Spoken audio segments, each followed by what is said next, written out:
Bonjour, c'est Cryptolyse. On se retrouve aujourd'hui pour parler de ACH, donc la crypto-monnaie de Alchemy Pay.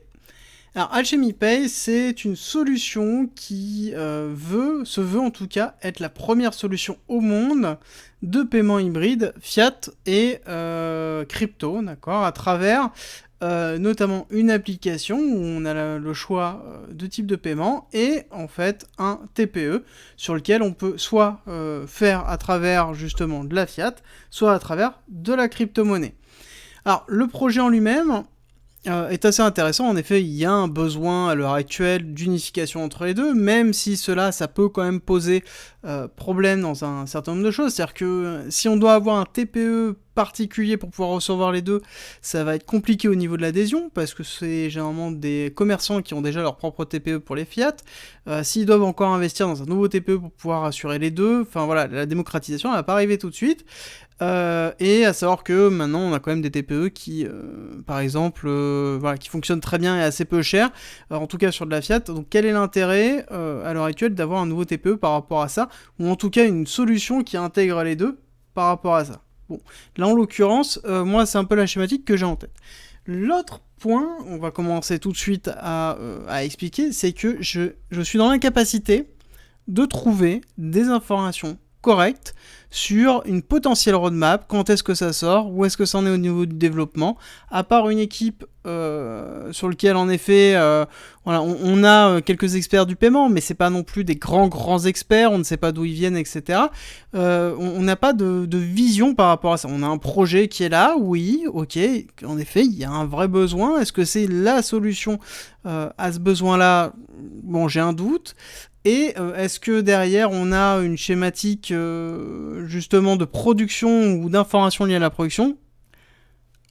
Si vous la trouvez, c'est avec plaisir que je la lirai et que je la regarderai, parce qu'en l'occurrence, j'ai cherché quand même pendant un certain temps, je n'arrive pas à trouver exactement des informations valables sur une roadmap et derrière, en effet, où on en est la structuration de ce TPE, donc ce terminal de paiement, où est-ce qu'elle en est l'application. Il y a un wallet, oui, mais c'est un wallet de gestion de la monnaie, donc ça n'a aucun intérêt valable par rapport à l'écosystème, parce qu'en l'occurrence, toute la schématique se trouve avec du B2B, sur lequel on va avoir de la transaction fiat crypto, et sur lequel il y a des échanges et des rewards qui sont effectués. Si le produit ne sort pas, bon, en l'occurrence, ça sert à rien d'avoir le token, et donc ça c'est la complexité. Et pour rappel, hein, c'est toujours la complexité du marché à l'heure actuelle des crypto-monnaies.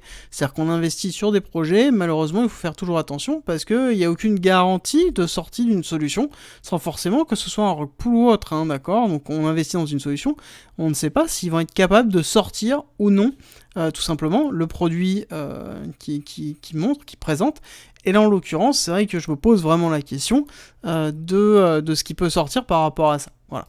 Donc ceci étant dit, on a quand même un concept qui est intéressant, mais voilà, attention dessus par rapport à ça. Rejoins-nous sur Discord, tu y retrouveras notamment ma stratégie d'investissement qui est disponible gratuitement. Je montre comment je construis mon bag, le fonctionnement de mes optimisations, quand acheter, quand vendre, tout pour éviter justement les principaux pièges. Si tu aimes mon contenu, like, partage et abonne-toi, ça m'aide énormément. Alors, par rapport à l'analyse technique, on va regarder un petit peu où on en est.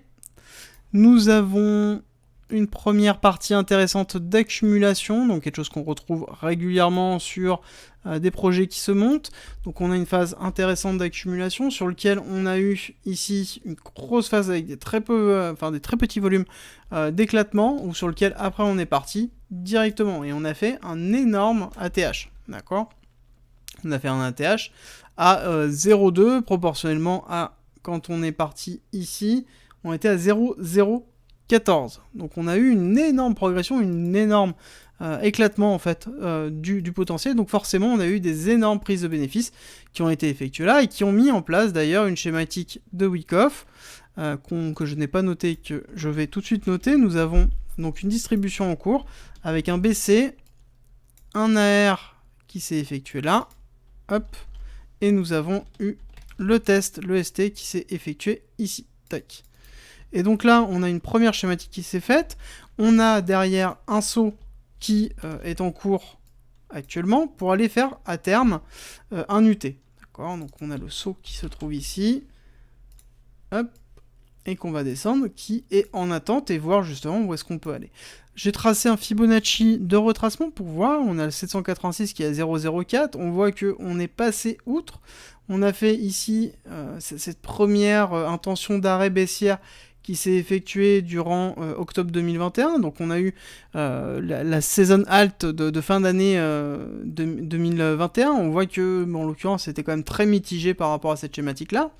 Et en l'occurrence, on a cassé ici le plus bas avec justement début janvier et on se retrouve quand même sur quelque chose qui a tendance baissière. On n'a pas encore de véritable arrêt de la tendance baissière, d'accord. On n'a pas encore d'accumulation qui se met en place et donc pour moi, on est toujours dans une schématique où on va aller chercher des plus bas.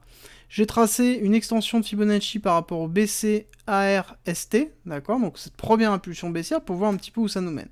On voit qu'on a atteint, on a même perforé le premier objectif qui se trouve ici, qui est à 0,04, et donc c'est-à-dire qu'on a fait l'équivalent de la première chute qu'on a effectuée par rapport à BC ARST, d'accord.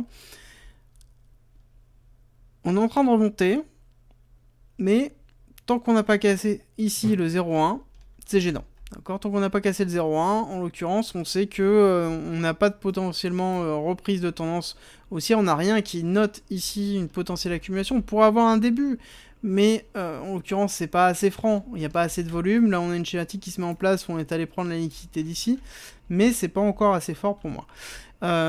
L'élément à noter, c'est que dans ce retracement, qu'est-ce qu'on a comme objectif? On a le 272 pardon, qui se trouve justement à ce niveau ici, donc c'est-à-dire à 0,08. 0,08, enfin même je suis en dessous, donc 0,09 on va dire, on a juste en dessous un order block qui sera intéressant. Donc on pourra avoir une schématique qui se met en place de... Ici, on part très bas, vague 1 avec le BC, vague 2 où on retrace 95%, pour ensuite potentiellement faire une vague 3. Cette vague 3, en fait, pourrait nous amener très haut. Là, si on fait un joli retracement et qu'on va aller vraiment dans l'expectative, hop, admettons, on touche cette partie-là, on pourra avoir en effet un 0,32 avec une prise à 0,09, donc du coup, on a quelque chose sur lequel on a un gros potentiel. Oui, mais, et ça c'est un gros mais, et qu'il faut vraiment le garder en tête tout le long, c'est que là, la schématique, on ne sait pas s'il va avoir un produit ou non. Là, à l'heure actuelle, c'est un petit peu compliqué de se projeter parce que on a beaucoup d'informations, on a une vidéo de promotion qui nous vend du rêve, mais qui nous montre rien, et là, à l'heure actuelle, pour l'instant, si on achète, c'est un actif, je considère, très très risqué, d'accord? Parce que, en l'occurrence, on n'a rien derrière, la seule utilité que ça peut avoir, c'est en effet une utilité de business, donc justement de commercialisation, et pour commercialiser, il faut avoir une solution. Voilà. Donc si il n'y a pas de solution, il n'y aura pas de business qui se fera, et donc le token mourira, tout simplement par rapport à ça.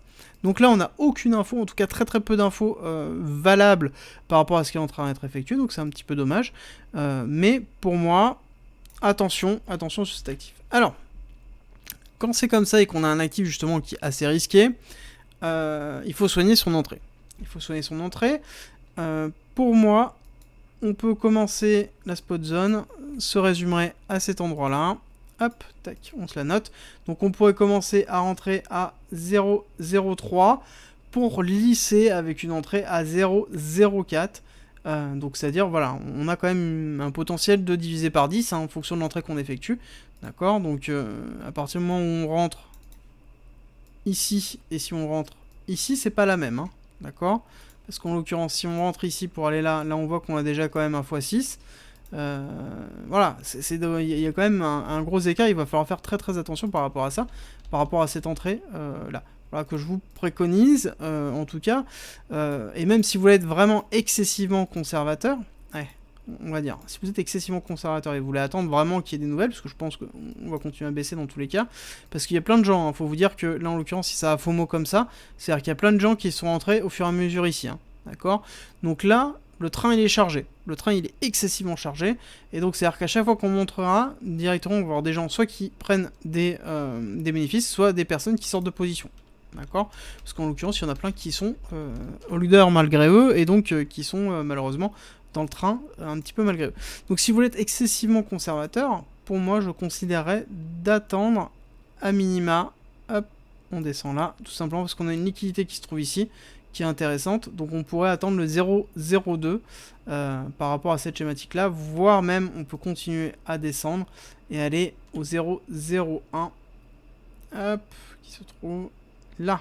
Alors, si on veut vraiment soigner son entrée et qu'on veut rentrer uniquement s'il y a une bonne affaire, parce qu'en l'occurrence c'est vrai que c'est un peu compliqué de le voir. Par contre, il est évident, là je parle de la spot zone, il est évident que si vous rentrez sur le projet, il faut rentrer à capital restreint, et surtout suivre l'actualité fondamentale du projet. Si vous voyez qu'il n'y a rien passé un an et qu'il n'y a pas d'informations, même passé 6 mois, surtout dans le monde de la crypto, bon, là en l'occurrence, il va falloir commencer à se dire, bon, bah, ce capital que j'ai investi, il va être potentiellement perdu. Voilà. Ça fait partie en fait des éléments sur lesquels il va falloir faire très attention, en tout cas sur Alchemy Pay. Merci d'être resté avec moi jusqu'au bout. Abonne-toi, partage si t'as aimé et rejoins-nous sur Discord. C'est avec plaisir qu'on t'accueillera. Et à très vite.